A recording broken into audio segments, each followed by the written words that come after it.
Welcome to the Christian Life Coach Collective. I am your host, Laura Malone, and we're here to talk about life coaching, entrepreneurship, leading yourself well, and lots of spirit-led life and business strategies. So thanks for joining me on this journey, and let's jump into today's episode.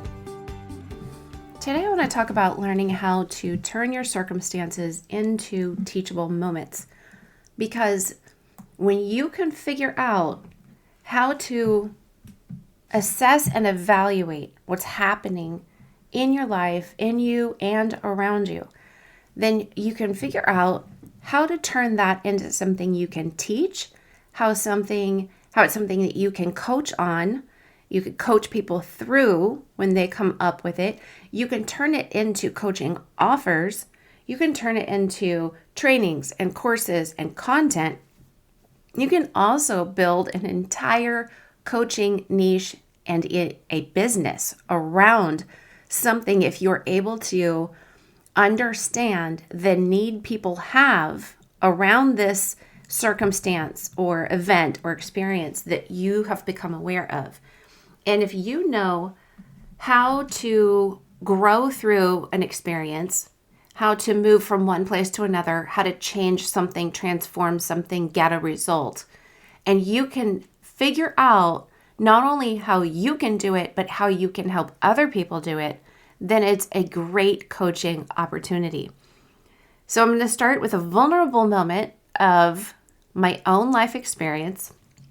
Let's start back when I was 24 and I was offered a job as a surgical assistant and implant coordinator for an oral surgeon. I didn't even know how many teeth I had in my mouth, and he hired me, and I said, "Why would you want me?" I don't know anything. I fell into this offer of a job, and he said, "I'd rather teach you and train you the way I want you to operate and work than have to unlearn, unteach, untrain all of the things that you came with if you knew anything."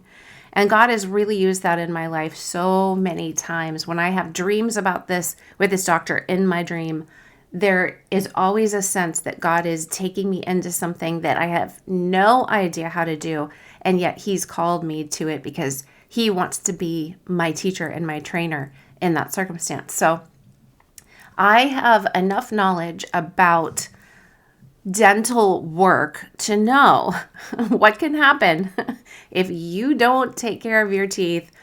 I was a surgical assistant helping him extract teeth, not just wisdom teeth, but good old teeth that you want to keep, and constantly seeing what was happening for people and when they didn't take care of their teeth. And so I've always been like a go to the dentist twice a year person. I don't have the healthiest teeth. Like, I have straight teeth that people always asked if I had braces, but I didn't.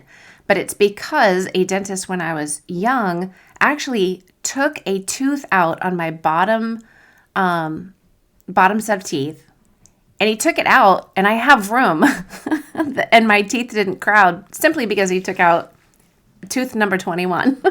And so I'm missing a tooth, but I had room for everything, and nothing is crooked because he just took it out. I don't know how he did. I love to ask him.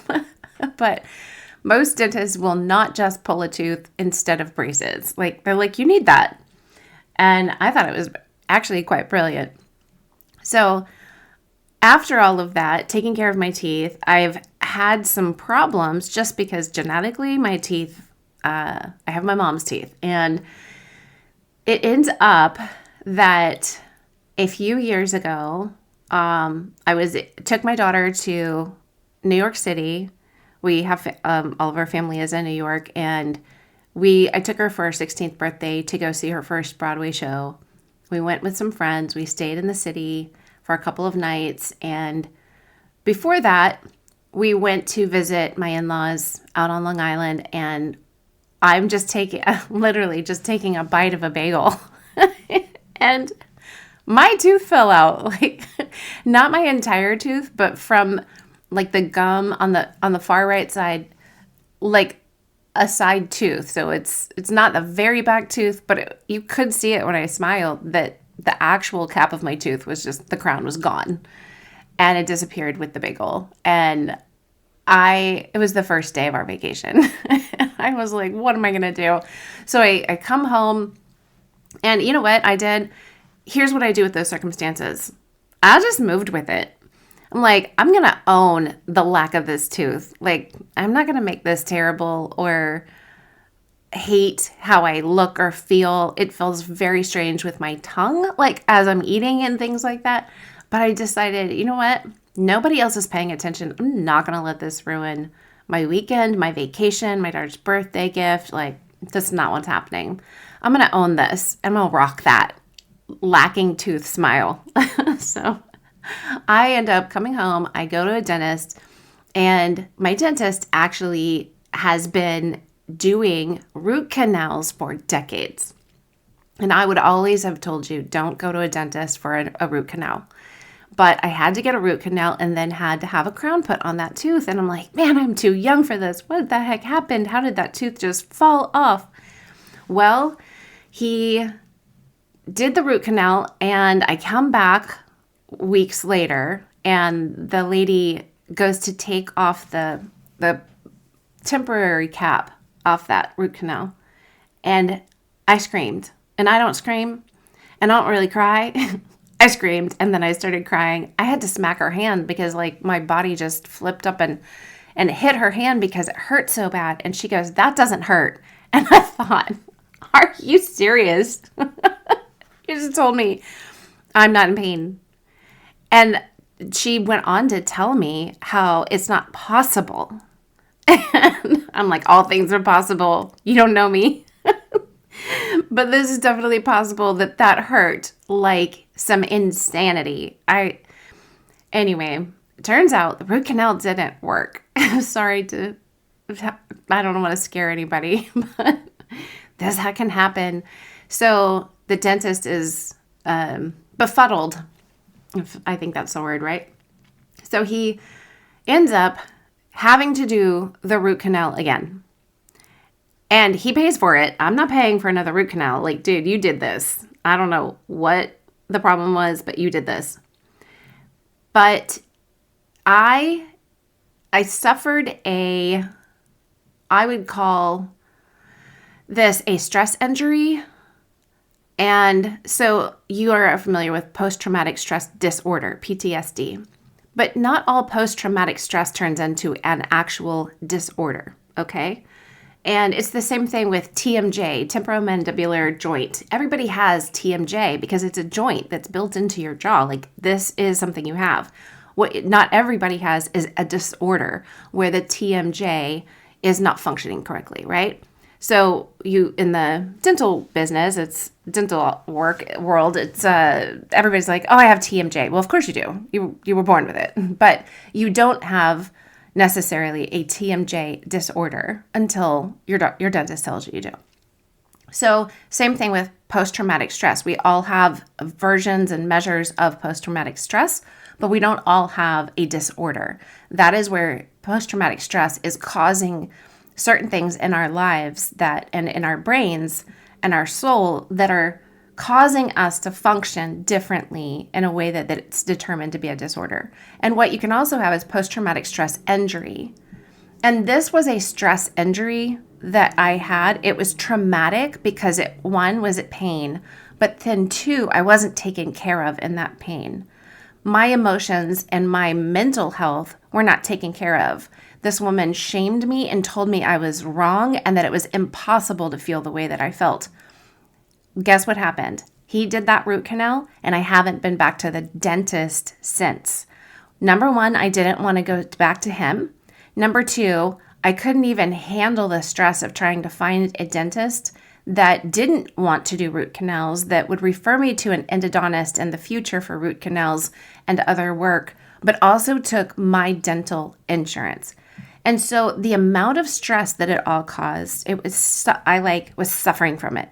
This was over a year and a half ago. So instead of going to the dentist and getting the other work done that I need, because I actually need a root canal on my front top tooth, because somewhere along the way you can have if you have injuries to your teeth or some type of trauma to your teeth when you're a child or when you're a youth of any age, then it can actually harm your teeth later. And I have an infection at the root of one of my top front teeth that is eating away at the bone at the root, right? And that bone is part of the sinus cavity. We don't want this. But because of what I experienced, it triggered something in my brain that says, nope, we are not going back there. We will not do this. We will never get another root canal. We will never solve the problem we have because it is a worse problem than it's not as bad as the problem we're going to have if we try to go back to that place. The brain wants to keep us safe. It wants to keep us comfortable. So my brain continued to say, no matter how much I tried to coach myself, talk myself through it, inner healing, it doesn't whatever, it was not working. And I finally just got to a place where after more than a year and a half, a filling in the back of my other top front tooth fell out while I was brushing my teeth. I'm telling you, I have my mom's teeth. Thank you, Mom. And this created a hole in the back of my tooth. And you know what I did? I said, I can deal with that. I don't care about a hole. I'm not going back to the dentist ever for the rest of my life. I don't want the pain of what they're going to tell me I have to do. Not just I can handle filling a cavity or hole, but I was like, they're going to tell me that infection is worse. They're going to tell me that root canal is a ticking time bomb, like an endodontist had told me, which, by the way, don't tell people that. And so on and so forth. You get the picture. I ended up finding a different dentist. I got really brave Monday morning a few days ago. I got really brave. And I said, we're just going to do this thing. We're just going to do it. We're going to get it over with. I said, I need an appointment.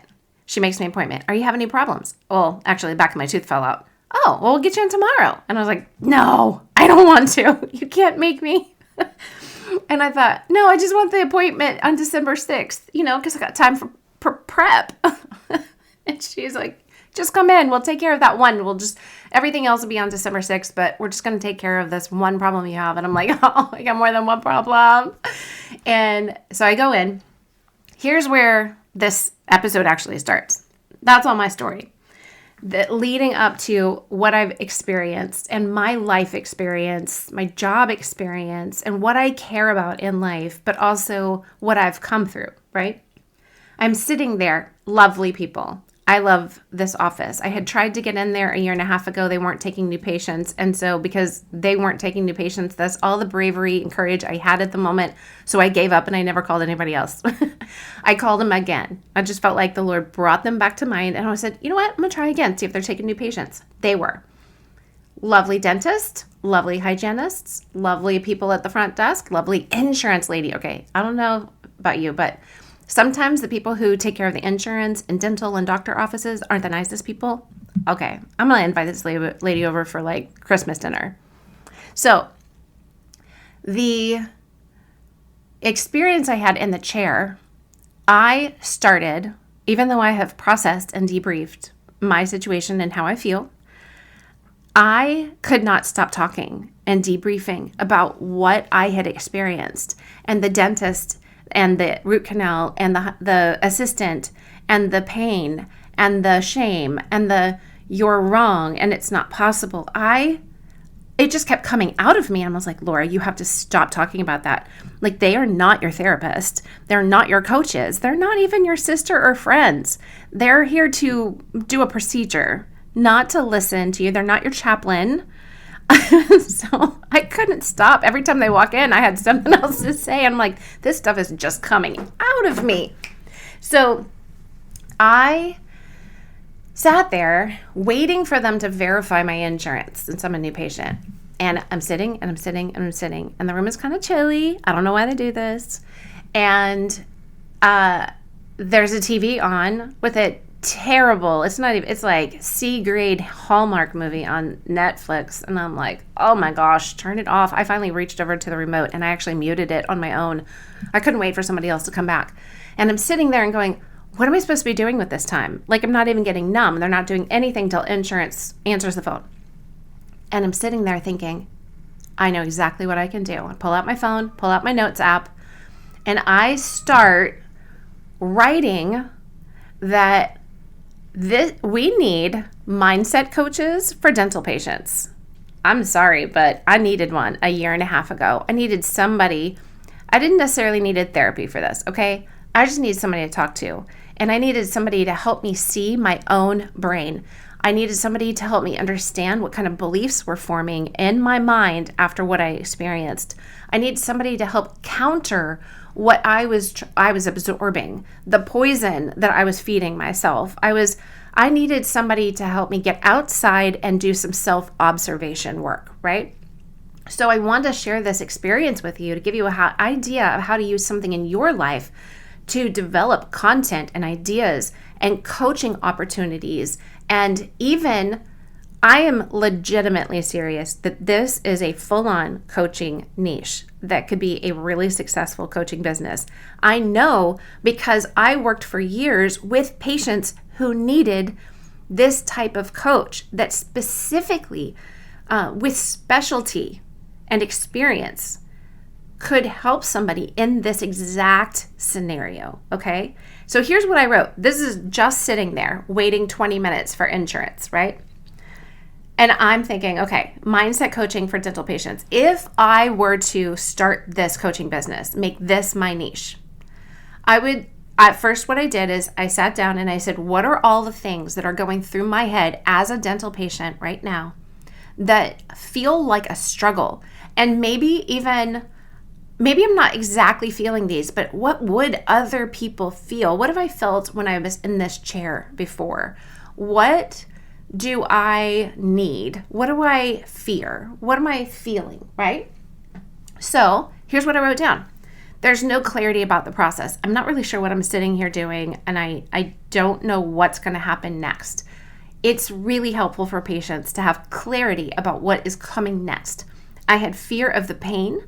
I had fear of the cost. I had fear of the time it was going to take, and I had fear of the overall experience. I felt overwhelmed, and here's a really big one. I don't want to give up my personal authority.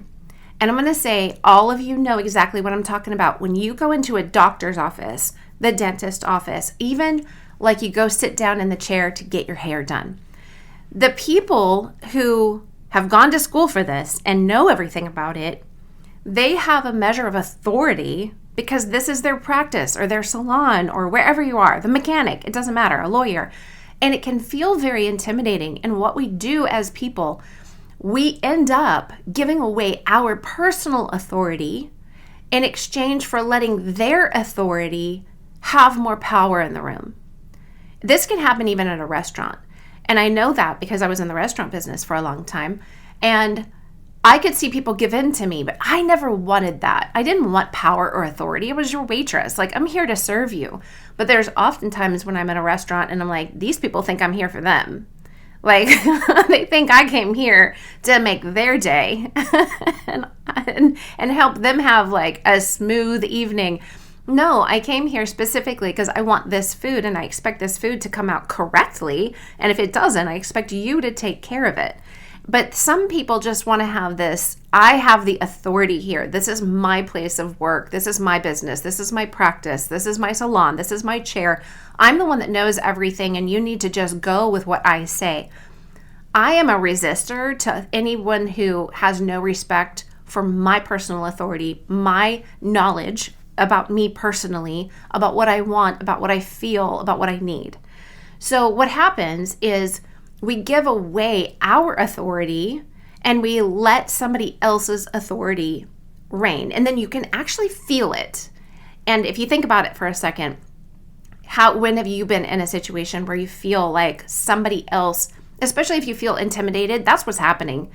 It's not necessarily because they're trying to intimidate you, but you are feeling insecure or less than, or you're confused or you don't know enough.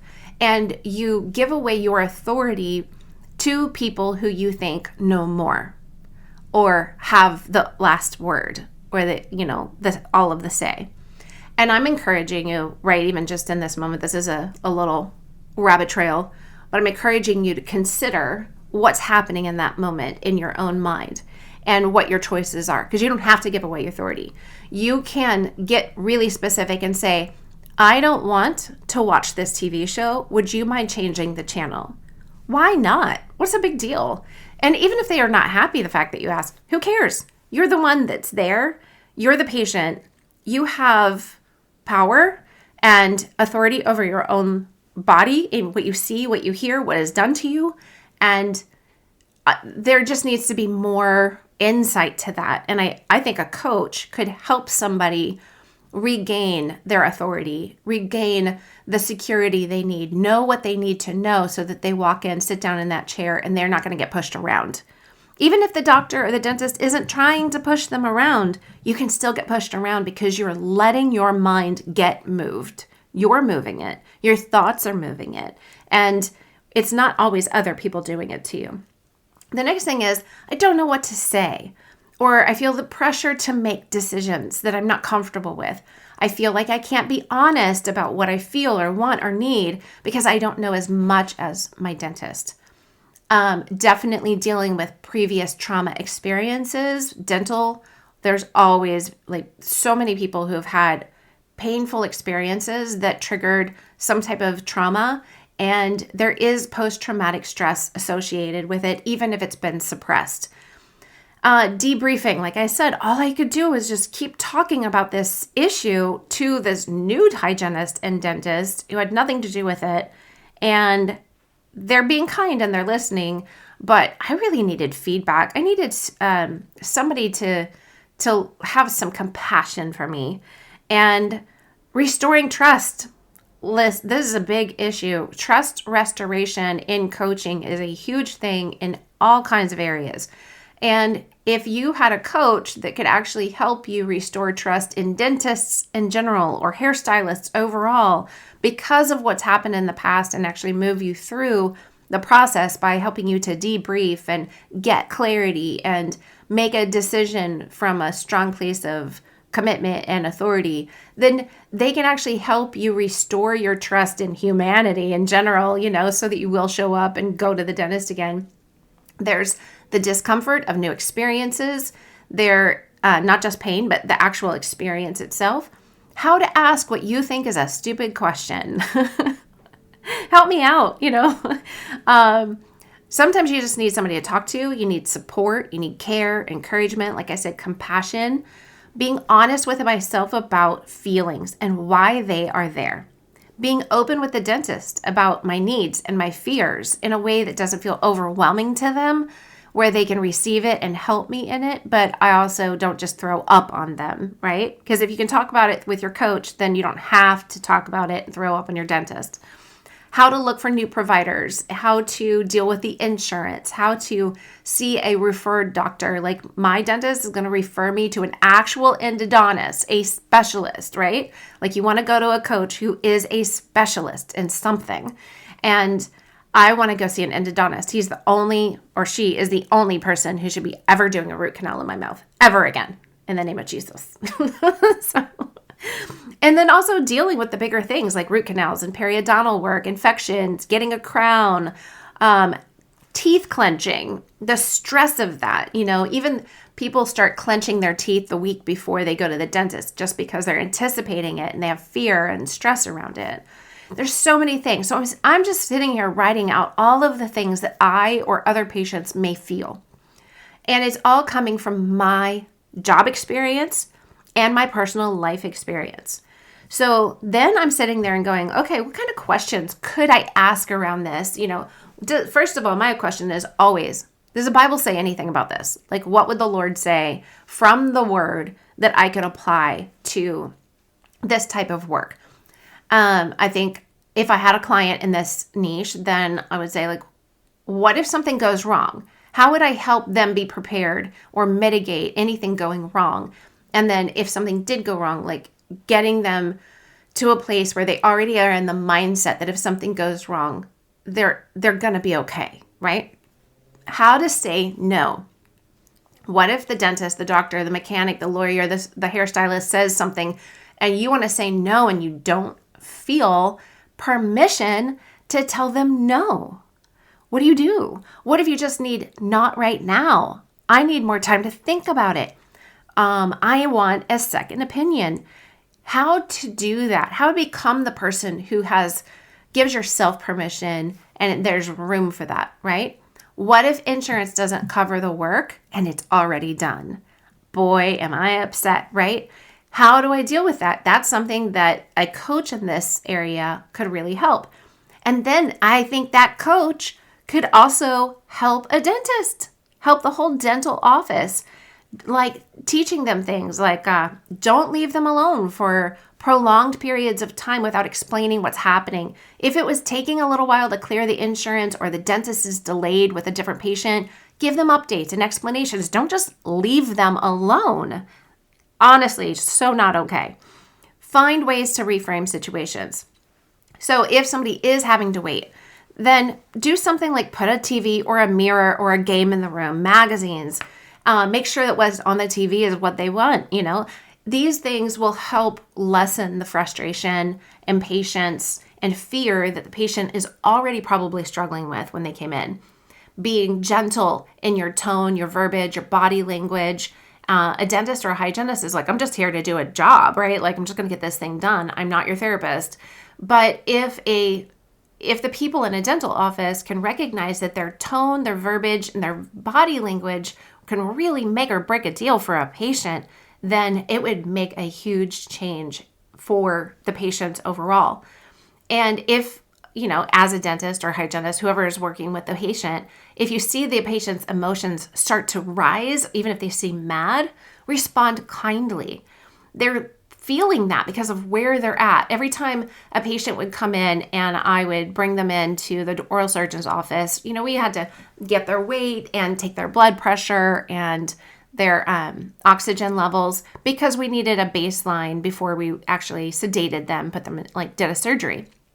And all of the time, people, even young people, their blood pressure would be high, and they would always say, "Oh my gosh, that's high. That's not normal for me." And I'm like, "But you're in a doctor's office, so you don't even recognize how high your blood pressure is going, how fast your heart is beating, because you're under a stress of this new experience, and you don't know what's coming, and you don't like being here. You wish circumstances were different, and you're not familiar with what's actually happening in your mind and your body." And if I understood that at the time, and I was able to talk patients through that and help them understand, and that was really helpful. So even just in the dentist office, being able to say that to them, and then understanding people's natural defense strategy, how the brain works, is really important. Listening attentively as they talk through what they are feeling, whether it's physical pain or emotional or mental. And if they've never spoken about their trauma or fear of getting there, it's going to get all poured out on you. Like, what do you do with it? How do you not take it personally? Warming the room up a bit is in the surgery, we always warmed the room up because people needed to relax and they were sedated, take out all those wisdom teeth, and then they wake up. Nobody wants to be freezing and shaking. I have no idea why they make the room so cold. It just brings a whole nother level of physical issue for a patient. So I'm saying all of this for the dentist's benefit, because if a dentist truly wants to serve and help patients, these things are going to ease the fear and discomfort that hinders the patients from regularly scheduling and taking action that the dentist would say is healthy for them. So as a dentist, it should be their goal to do these things because that supports what the dentist says they want for a patient. So I'm talking through all of this because I want you to see, just in one experience, I sat here in my notes, right? Not only did I create content, I created a whole episode out of it, but I could have, by the end of the day, created an entire business around it. And I wanted to show you my process, the kinds of things that I was thinking. And one thing that I didn't write down is I remember sitting there thinking, what else I would do if I started this business and I was this type of coach, is I would help people understand what to do with their bodies while they're in the chair. Because I have taught myself in those situations to just close my eyes, not stare at these faces looming over my head. Close my eyes, And because the bright lights and the look of these faces they're not talking to me, it's silent in the room, all you hear is the drill. And that's a stressor. So closing my eyes gives me the ability to kind of come back to center, tap in to myself and where I'm at. And also I specifically, intentionally loosen my hands, because my hands start to squeeze and clench. And so I was constantly paying attention to the stress in my hands. And as a coach, you could actually help your clients become patients who are relaxed in the chair by teaching them relaxation techniques and things to focus on and so on and so forth before they even get there. All right, so all of that to say, what is it you have experience in, whether it's job experience or life experience, that you've made it through and you can look at it and evaluate it and go, I could walk somebody through that. And I could stop and I could think about how somebody going through that could specifically manage their spirit, soul, and body in that situation. I could create a framework. I could answer all of the questions. I could guide them into something. I could really help people get transformation or results in this area. Now, if you're interested in that, I would highly suggest taking the Niche Clarity course, because it's exactly the kind of work that we do in there, is deciphering what's going on in your life and what is that thread that you care about enough. What are you passionate about? What has God called you to? And how does that become a core message in your own life? For me, one of my core messages is customer care, people care, customer service, And so throughout all of my jobs, I've cared about people being taken care of. And that is really important to me. It's part of why I'm a coach, is I want to see people taken care of. And this is the way that I choose to care for people, is I can coach them through their mindset. I can coach them through emotions, actions, and the kinds of results they're getting, the legacy they want to create. And if they recognize the legacy they want, the end goal, then I can help them look at where they're at currently and how what they're believing and feeling and thinking is actually either going to end up giving the legacy they want to create, or it's not. And then once we know that, we can make changes.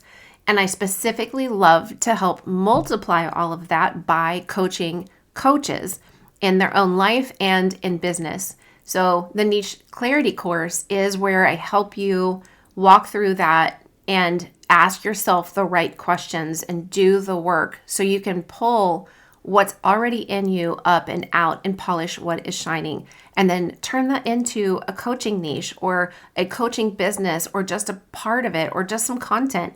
Whatever it is that you can pull out and whatever it is God calls you to do with it.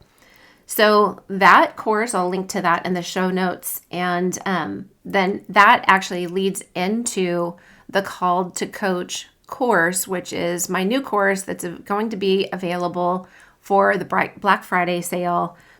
So listen for that. Get on the email list by signing up. Jump into the Christian Life Coach Collective Facebook group.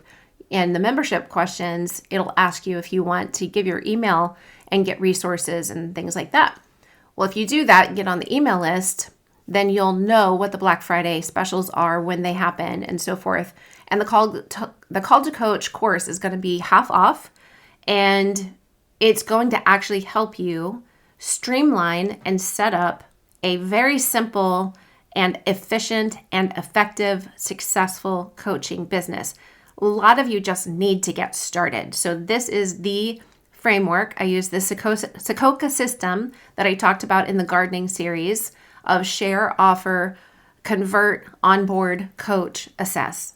And I teach you the whole system. I teach you all of the platform software, all of the things that you need to know how to actually start your business and get coaching people, doing what you're called and making money doing it. So look for that. And I hope you guys can take all of this and contextualize it to what you're called to what's in your heart. And it doesn't matter how good you are at doing something. it matters that you become someone who can help others do it in coaching.